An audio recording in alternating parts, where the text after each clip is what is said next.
नमस्कार, Asian news देख रहे हैं आप। मैं हूं मनीष। भारतीय महिला क्रिकेट टीम और पाकिस्तान महिला टीम के बीच विश्व कप का मुकाबला आज कोलंबो में खेला जाना है। ये मैच दोपहर 3 बजे से खेला जाएगा। हाल ही में एशिया कप 2025 में भारत की पुरुष टीम ने पाकिस्तान को 3 बार मात दी और फाइनल में हराकर खिताब जीता। अब बारी भारतीय महिला टीम की है, जिनका वनडे में पाकिस्तान पर पड़ना भारी है। दोनों टीमों के बीच 20 साल के दौरान 11 मैच खेले गए, जिसमें हर मैच में टीम इंडिया ने पाकिस्तान को धूल चटाई। वहीं भारत इस टूर्नामेंट में जीतने के प्रबल दावेदारों में से एक है और उन्होंने टूर्नामेंट के पहले मैच में श्रीलंका को बुरी तरह हराया था।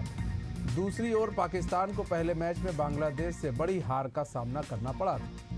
भारत पाकिस्तान के बीच मुकाबले में हमेशा दबाव रहता है।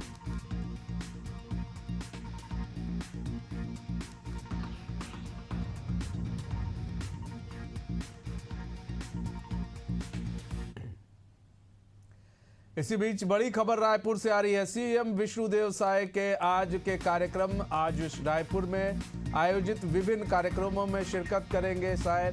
सुबह 11:30 बजे छत्तीसगढ़ माइनिंग कॉन्क्लेव में शामिल होंगे। दोपहर 2 बजे राष्ट्रीय मछुआरा जागरूकता सम्मेलन में शामिल होंगे। दोपहर 3 बजे मुख्यमंत्री निवास के लिए रवाना होंगे। तो बड़ी खबर इस वक्त की रायपुर से आ रही है। सीएम विष्णुदेव साय के आज के कार्यक्रम। आज रायपुर में आयोजित विभिन्न कार्यक्रमों में शिरकत करेंगे सीएम। सुबह 11:30 बजे छत्तीसगढ़ माइनिंग कॉन्क्लेव में शामिल होंगे सीएम। दोपहर 2 बजे राष्ट्रीय मछुआरा जागरूकता सम्मेलन में शामिल होंगे।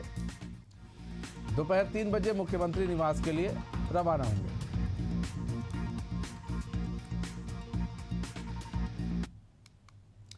इसी बीच बड़ी खबर आ रही है। छत्तीसगढ़ को मिला पहला राष्ट्रीय राजमार्ग टनल। सिर्फ 12 महीनों में पूरा हुआ निर्माण कार्य। मुख्यमंत्री विष्णुदेव साय ने दी जानकारी। केंद्रीय परिवहन मंत्री नितिन गडकरी का जताया आभार। तो बड़ी खबर इस वक्त की। छत्तीसगढ़ को मिला पहला राष्ट्रीय राजमार्ग टनल। सिर्फ 12 महीनों में पूरा हुआ निर्माण कार्य। मुख्यमंत्री विष्णुदेव साय ने दी जानकारी। केंद्रीय परिवहन मंत्री नितिन गडकरी का जताया आभार।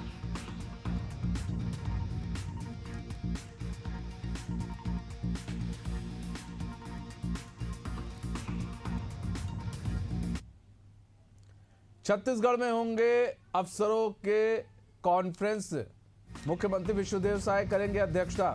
तो बड़ी खबर, छत्तीसगढ़ में होंगे अफसरों के कॉन्फ्रेंस। मुख्यमंत्री विष्णुदेव साय करेंगे अध्यक्षता। 12 से 14 अक्टूबर तक आयोजित होगी बैठक में मुख्य तौर पर गुड गवर्नेंस पर चर्चा होगी। विकास योजना, कानून व्यवस्था पर समीक्षा करेंगे मुख्यमंत्री।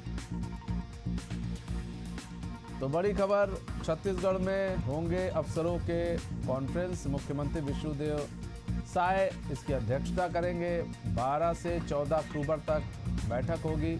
बैठक में मुख्य तौर पर गुड गवर्नेंस पर चर्चा होगी। विकास योजना, कानून व्यवस्था पर भी चर्चा होगी।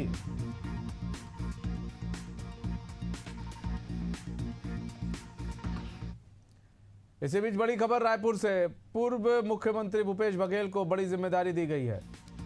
बिहार विधानसभा चुनाव के लिए बनाए गए सीनियर ऑब्जर्वर अशोक गहलोत और रंजन चौधरी को भी जिम्मेदारी दी गई है। एआईसीसी ने नोटिफिकेशन जारी कर ये जानकारी दी है। तो बड़ी खबर है रायपुर से। पूर्व मुख्यमंत्री भूपेश बघेल को नई जिम्मेदारी और बड़ी जिम्मेदारी दी गई है। बिहार विधानसभा चुनाव के लिए सीनियर ऑब्जर्वर बनाए गए हैं। वहीं अशोक गहलोत और रंजन चौधरी को भी जिम्मेदारी दी गई है। एआईसीसी के ने नोटिफिकेशन जारी कर ये जानकारी दी।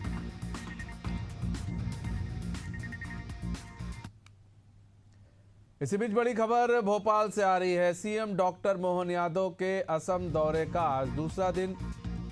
कोहोरा जिले में स्थानीय कार्यक्रम में शिरकत करेंगे। गुवाहाटी में आयोजित इंटरैक्टिव सेशन में शामिल होंगे। उद्योग जगत और निवेशकों के साथ करेंगे संवाद। अन्य राज्यों के प्रतिनिधियों से करेंगे 1-to-1 चर्चा। रात 8:05 पर गुवाहाटी से भोपाल के लिए रवाना होंगे।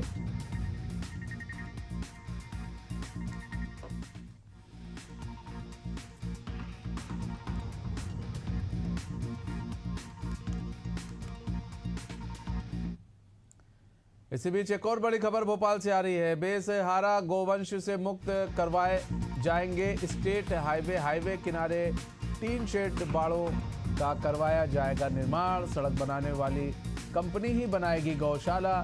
सड़कों पर गौवंश की मौतों पर विधानसभा में हो चुका है हंगामा। तो बड़ी खबर भोपाल से, बेसहारा गौवंश से मुक्त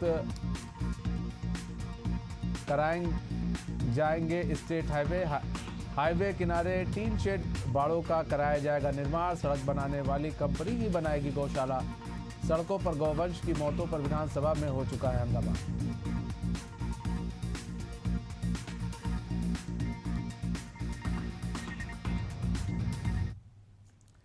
इसी बीच बड़ी खबर ग्वालियर से आ रही है। बदमाशों के हौसले बुलंद, पुरानी रंजिश के चलते युवक पर गोली चलाई गई।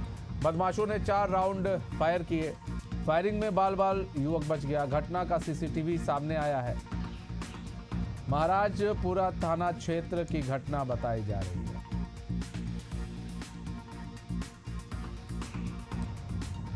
तो बड़ी खबर ग्वालियर से आ रही है। बदमाशों के हौसले बुलंद हैं। पुराने रंजिश के चलते युवक पर गोली चलाई गई। बदमाशों ने 4 राउंड फायर किए। फायरिंग में बाल बचा युवक। घटना का सीसीटीवी सामने आया है। महाराजपुरा थाना क्षेत्र की घटना बताई जा रही है।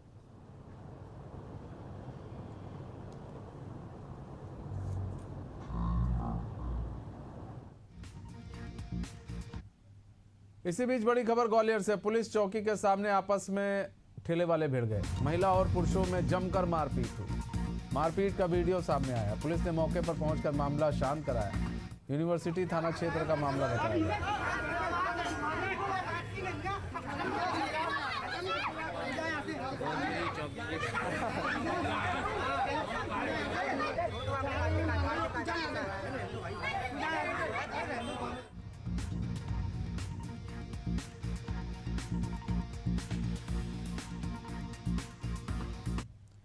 राजस्थान और मध्य प्रदेश में कफ सिरप के कारण बच्चों की मौत और केंद्र सरकार के एडवाइजरी जारी करने के बाद राज्यों ने सतर्कता बढ़ा दी है। मध्य प्रदेश, उत्तर प्रदेश, दिल्ली, केरल और तमिलनाडु के बाद अब छत्तीसगढ़ में भी कोल्डिप कफ सिरप पर प्रतिबंध लगा दिया गया है।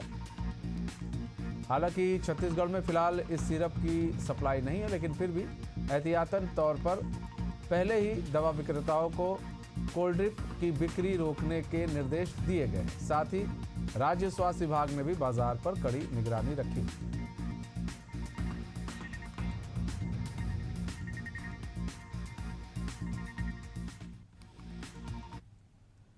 इसी बीच बड़ी खबर कौशाम्बी से आ रही है। अज्ञात वाहन ने बाइक को टक्कर मार दी। हादसे में 2 लोगों की मौत हो गई। मौत से परिजनों में कोहराम है।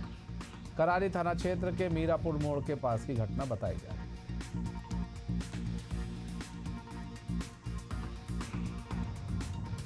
तो कौशाम्बी से बड़ी खबर, अज्ञात वाहन ने बाइक को टक्कर मार दी। हादसे में 2 लोगों की मौत हो गई। मौत से परिजनों में कोहराम है। करारी थाना क्षेत्र के मीरापुर मोड़ के पास की घटना बताई जा रही है।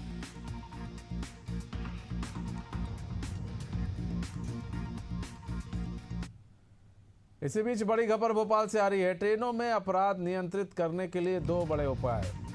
एमपी और पड़ोसी राज्य अब मेल से साझा करेंगे एफआईआर। अपराध के संबंध में दर्ज एफआईआर ईमेल पर एक दूसरे से साझा करेंगे।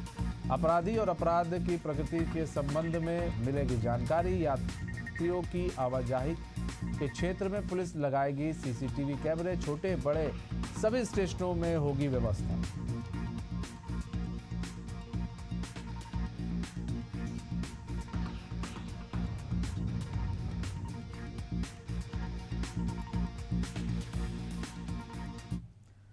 तो बड़ी खबर भोपाल से, सीएम डॉक्टर मोहन यादव का असम दौरा। काजीरंगा राष्ट्रीय पार्क में वन्य जीवन का किया अवलोकन। नेशनल पार्क में सीएम ने छोड़ा अजगर। राष्ट्रीय उद्यान में हाथियों को खिलाया गन्ना। तो बड़ी खबर आपको बता रहे हैं भोपाल से, सीएम डॉक्टर मोहन यादव का असम दौरा। काजीरंगा राष्ट्रीय पार्क में वन्य जीवन का किया अवलोकन। नेशनल पार्क में सीएम ने छोड़ा अजगर। राष्ट्रीय उद्यान में हाथियों को खिलाया गया।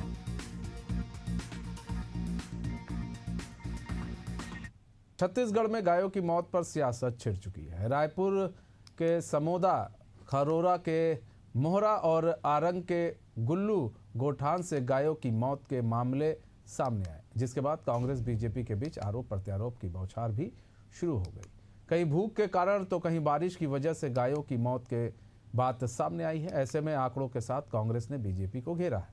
इधर बीजेपी भी कांग्रेस पर तंज कसने में पीछे नहीं हट रही है। ये रिपोर्ट देखिए।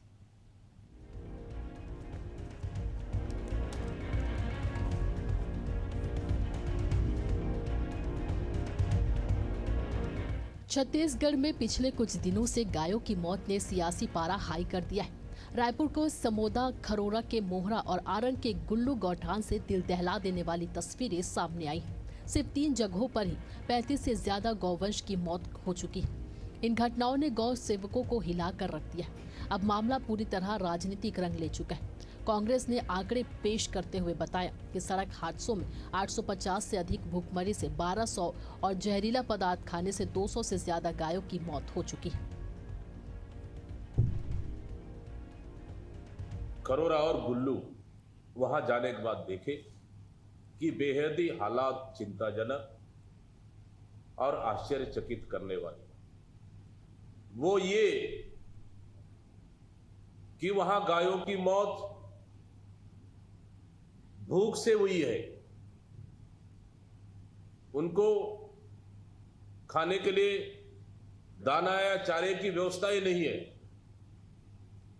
और जो गायों की मौत हुई, 40 से अधिक गायों की मौत हुई 3 दिनों में, उन गायों को ले जाकर खुले जगह में फेंक दिया गया, जहां पर चील, कौवे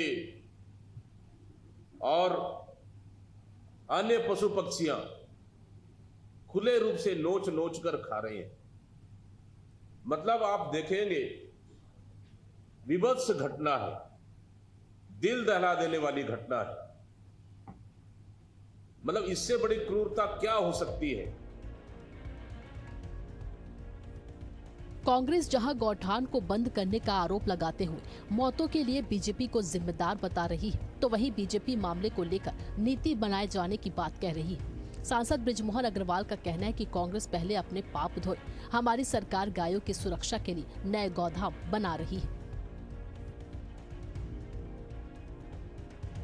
पहले कांग्रेस पार्टी जो अपने नेताओं को मार रही है उसके बारे में जांच कर ले, उसके बाद में फिर गायों के बारे में। तो कांग्रेस ने कभी गौठानों के नाम पे लूट मचाई, भ्रष्टाचार किया। अब विष्णुदेव साय की सरकार नीति बना रही है और उस नीति के आधार पर गायों का संरक्षण किया जाएगा। गौठानों से सामने आई ये दर्दनाक तस्वीरें कई बड़े सवाल खड़े कर रही है। क्या वजह लापरवाही है, व्यवस्थागत कमी है या फिर कोई और कारण है? फिलहाल जांच और जवाबदेही दोनों की जरूरत है। राजनीति अपनी जगह है, लेकिन इन बेजुबान जानवरों की मौतें उन व्यवस्थाओं पर सवाल खड़ा करती है जो उनकी सुरक्षा का दावा करती है। ऐसे में जवाबदेही तय करनी होगी, वरना ऐसी तस्वीरें फिर सामने आती रहेंगी। एशिया न्यूज के लिए रायपुर से शशिकांत साहू की रिपोर्ट।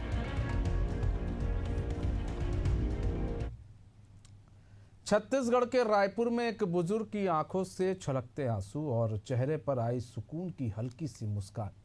ये कहानी है जागेश्वर प्रसाद अवधिया की, जिन्हें बेगुनाही साबित करने के लिए पूरे 39 साल का इंतजार करना पड़ा। 100 रुपए की रिश्वत के झूठे आरोप ने उनकी दुनिया छीन ली, लेकिन सच के भरोसे उन्होंने संघर्ष नहीं छोड़ा। ये रिपोर्ट देखिए।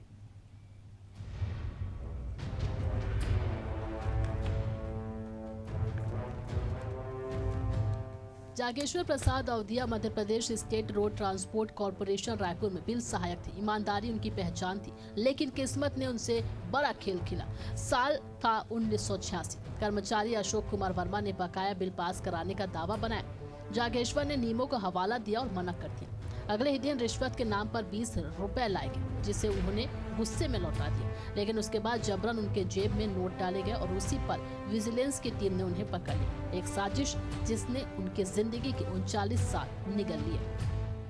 पुलिस की गलती है, और सबसे मैं उसका काम कर ही नहीं सकता हूँ भाई, क्योंकि बिल बनाने के लिए एक सोचने की बात है, आधार चाहिए कि क्या बिल बनाना है, कैसे बनाना है। तुम बोलोगे मैं वो क्या नाम से जीत आ गया, मेरा बिल बना दो, तो ये माना नहीं कोर्ट ने।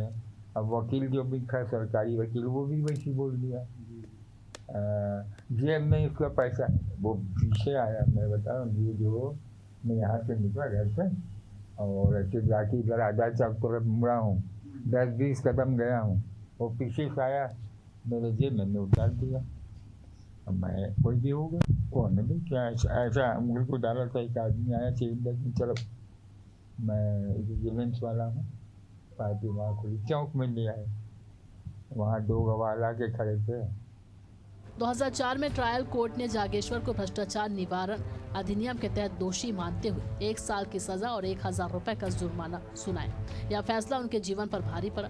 नौकरी में तरक्की रुक गई, वेतन घट गया, बच्चों की पढ़ाई अधूरी रह गई, पत्नी का साथ भी छिन गया, लेकिन जागेश्वर हारे नहीं। उन्होंने हाईकोर्ट का दरवाजा खटखटाया। आखिरकार जस्टिस BD गुरु की बेंच ने पाया कि अभियोजन पक्ष यह साबित ही नहीं कर पाया कि जागेश्वर ने रिश्वत मांगी या नहीं। हाईकोर्ट ने उन्हें निर्दोष घोषित किया और न्याय दिलाया।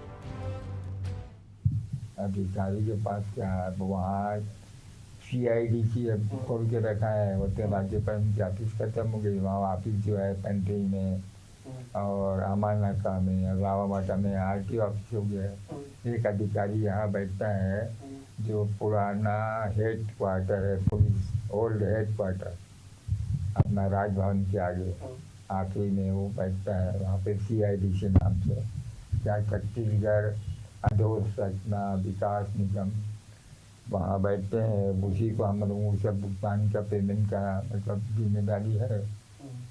तो वहाँ मैं पुराना बकाया अभी, अब जिसका पैसा मुझे देना चाहिए, जो मेरे को सस्पेंड किया आपने, मेरा इंक्रीमेंट नहीं लगा है, ग्रेच्युटी कम दिए, पेंशन नहीं दिए, इसका जब पैसा बकाया है अभी कुछ नहीं मिला। अभी कुछ नहीं मिला।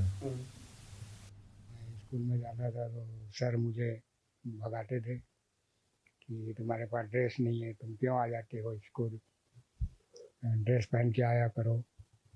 कई बार तो मैं 9-10 में पहुंचा तो उस समय सब फुल पैंट पहनते थे, मैं हाफ पैंट में ही पहन के जाता था।